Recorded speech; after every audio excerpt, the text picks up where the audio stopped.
Assalamualaikum student. Hope you will be fine and may Allah give happiness in your life. Today I am going to discuss the chapter is acid, alkali and salt.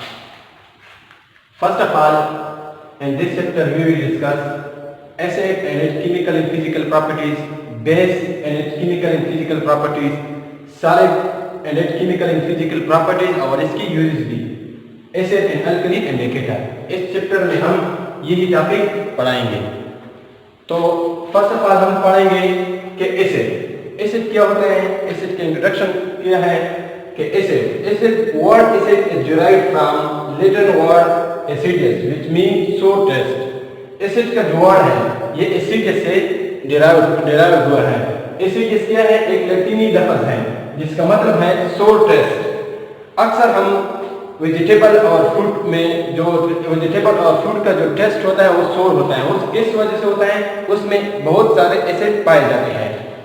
यहाँ पर मैंने लिखा भी है कि the sour taste of many fruit and vegetable also contain various type of acid.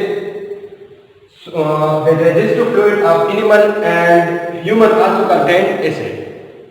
अब इसके बाद हम एसिड की डिफिनीशन पे आते हैं कि एसिड की डिफिनीशन क्या है। एसिड की डिफिनीशन जैसे कि बोर्ड पे लिखा है, a substance which give H ion in aqueous solution is called acid.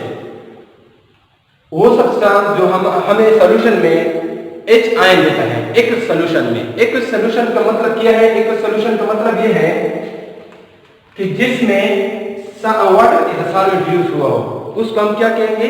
Aqueous solution. अब वो सब्सटेंस जो हमें H आयन सॉल्यूशन में देता है उसको हम क्या कहेंगे? एसिड। फॉर एग्जांपल हमारे पास HCl है, H2SO4 है, HNO3 है, हमारे पास हाइड्रोक्लोरिक एसिड है, नाइट्रिक एसिड है और सल्फ्यूरिक एसिड है। ये सब्सटेंस हमें वाटर में क्या देंगे? H ion. जिस तरह की यहाँ पे रिएक्शन में आप लोग देख सकते हैं कि HCl का रिएक्शन हुआ है वाटर के साथ, हमें क्या दिया है? H आयन दिया है। और HNO3 का रिएक्शन हुआ है वाटर के साथ, हमें क्या दिया है? H आयन दिया है। मतलब H प्लस का मतलब क्या है? प्रोटॉन। या तो हमें प्रोटॉन देगा या तो हमें H आयन देगा। प्रोटॉन क्यों देगा? कि जब प्रोटॉन क्या होता है, जब हम हाइड्रोजन से एक इलेक्ट्रॉन निकाले तो वो हमारे पास क्या रह जाता है? प्रोटॉन रह जाता है। प्रोटॉन रह जाता है जिसको हम क्या कहेंगे? H plus. तो ये था एसिड की डिफिनीशन। अब इसके बाद हम आते हैं प्रॉपर्टी ऑफ एसिड। एसिड की प्रॉपर्टी पे आते हैं। एसिड के हमारे पास दो प्रॉपर्टी होते हैं, एक केमिकल प्रॉपर्टी और एक फिजिकल प्रॉपर्टी। फिजिकल प्रॉपर्टी जो होता है वो मास नंबर पर डिपेंड करता है और केमिकल प्रॉपर्टी जो होते हैं वो एटॉमिक नंबर पर डिपेंड करता है। मास नंबर में हमारे पास क्या आता है? Proton plus neutron. और एटॉमिक नंबर में हमारे पास या तो नंबर ऑफ इलेक्ट्रॉन और नंबर ऑफ प्रोटॉन को हम क्या कहेंगे? Atomic number. ये दो चीजों पर फिजिकल और केमिकल प्रॉपर्टी डिपेंड करते हैं। फिजिकल प्रॉपर्टी का मतलब क्या है? कि मतलब फिजिकल चेंज, और केमिकल प्रॉपर्टी का मतलब क्या है? कि केमिकल चेंज। फिजिकल प्रॉपर्टी में हम आते हैं, जैसे कि बोर्ड पे लिखा है कि फिजिकल प्रॉपर्टी में फर्स्ट प्रॉपर्टी है कि एसिड दे हैव सोर टेस्ट। एसिड का टेस्ट क्या है? सोर टेस्ट। इसका जो टेस्ट होगा वो सोर होगा। और turn blue latex paper two red. Blue latex paper को किस चीज में कन्वर्ट करता है? रेड में कन्वर्ट करता है। और मेथाइल ऑरेंज को रेड में कन्वर्ट करता है। इस तरह एक solution of acid conduct electricity. Acid का जो एक सॉल्यूशन होता है उसमें हम इलेक्ट्रिसिटी पास कर सकते हैं। और strong acid bond scale and destroy fabrics. जो हमारे पास स्ट्रॉन्ग एसिड होते हैं जैसे कि HClO4, ये हमारे पास स्ट्रॉन्ग एसिड है। ये हमारे स्किन को जलाते हैं और कपड़े को भी खराब करते हैं, मतलब कपड़े को भी डिस्ट्रॉय कर सकते हैं। अब इसके बाद हम आते हैं कि केमिकल प्रॉपर्टी। ये हमने फिजिकल प्रॉपर्टी पढ़ा ली है, अब केमिकल प्रॉपर्टी की तरफ आते हैं।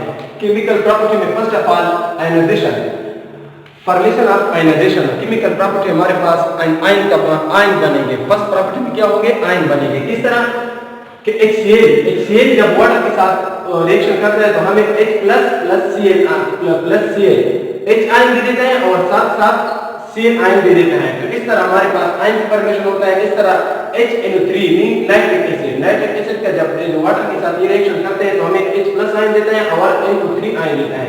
तो इस तरह इसमें हमारे पास आयन की फॉर्मेशन होती है। अब इसके बाद सेकंड प्रॉपर्टी है रिएक्शन विद मेटल। मेटल साथ जब एसिड रिएक्शन करेगा तो हमें क्या ये प्रोवाइड करेगा, gas, H2 gas, hydrogen gas हमें ये देगा।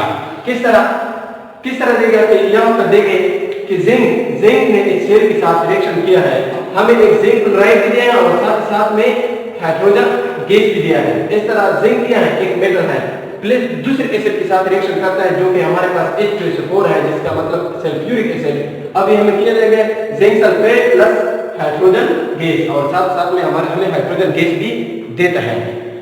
अब तीसरी प्रॉपर्टी की तरफ आते हैं कि रिएक्शन विद कार्बोनेट, जब एसिड जो होगा कार्बोनेट के साथ रिएक्शन करेगा तो हमें क्या देगा, ये हमें मैग्नीशियम, ये हमें साल्ट देगा, कार्बन डाइऑक्साइड भी देगा और वाटर भी देगा। किस तरह, जब कार्बोनेट हम मैग्नीशियम कार्बोनेट लेते हैं, मैग्नीशियम कार्बोनेट जब हम एसिड के साथ HCl के साथ इसका रिएक्शन करते हैं तो ये हमें मैग्नीशियम क्लोराइड देते हैं और साथ कार्बन डाइऑक्साइड भी देते हैं और साथ ही साथ वाटर भी देते हैं। कैल्शियम कार्बोनेट, अब दूसरा रिएक्शन हम कर रहे हैं कार्बोनेट का, वो हम लेते हैं कैल्शियम कार्बोनेट। कैल्शियम कार्बोनेट का हम HCl के साथ जब रिएक्शन करेंगे तो ये हमें क्या देगा, calcium chloride plus water plus CO2, जिस तरह की यहाँ पर मैंने लेकर दी है, CO2 और वाटर, ये तीन चीजें हमें देंगे। तो रिएक्शन विद बेसिस, जब भी ऐसे रिएक्ट करेगा बेस के साथ, ये हमें दो चीजें देंगे, एक साल्ट और दूसरा वाटर। फिर जब यहाँ पर मैंने लेकर दिया है कि HCl जब बेस के साथ रिएक्शन करेगा, HCl क्या है, ये एक एसिड है, NaOH क्या है, ये एक बेस है, सोडियम हाइड्रोक्साइड। जब इस दोनों ने आपस में रिएक्शन किया है तो हमें क्या दिया है, NaCl plus H2O, salt plus water दिया है।